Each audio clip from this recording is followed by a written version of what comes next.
প্রধানমন্ত্রীর পর অসম সফরে আসছেন স্বরাষ্ট্রমন্ত্রী।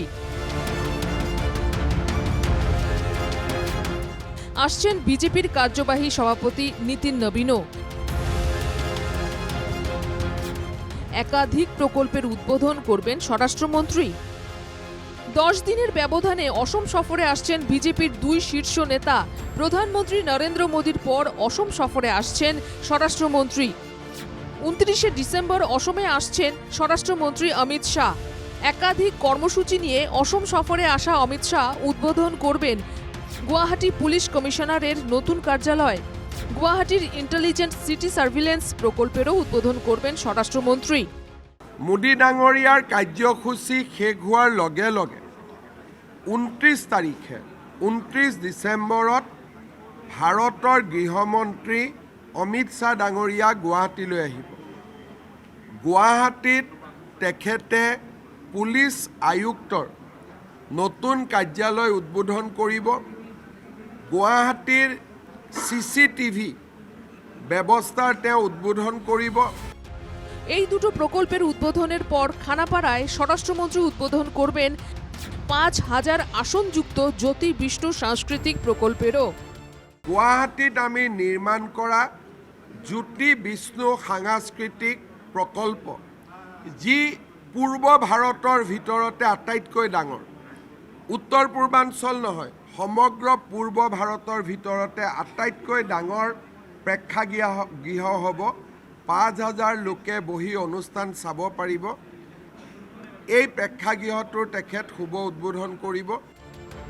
জ্যোতি বিষ্ণু সাংস্কৃতিক প্ৰকল্পেৰ উদ্বোধনেৰ পৰ স্বৰাষ্ট্ৰমন্ত্ৰী পৌঁছে যাবেন বটদ্ৰবায় এবং সেখানে মহাপুৰুষ শ্ৰীমন্ত শংকৰদেৱ জন্মভূমি প্ৰকল্পেৰ উদ্বোধন কৰবেন। আৰু সিদিনাখনেই তেখেতে বৰদোৱালৈ গৈ মহাপুৰুষ শ্ৰীমন্ত শংকৰদেৱৰ জন্মভূমিত আমি নিৰ্মাণ কৰা জন্মভূমি প্ৰকল্পও তেখেতে উদ্বোধন কৰিব।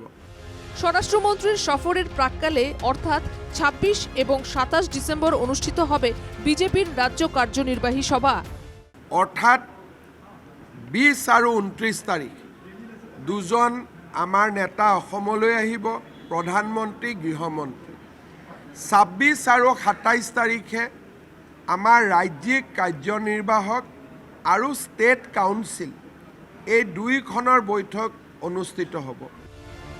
রাজ্য বিজেপির কার্যনির্বাহী সভার জন্যই অসমে আসবেন জাতীয় কার্যবাহী সভাপতি নীতিন নবীন। থাকবেন জাতীয় সাংগঠনিক সাধারণ সম্পাদক BL সন্তোষও।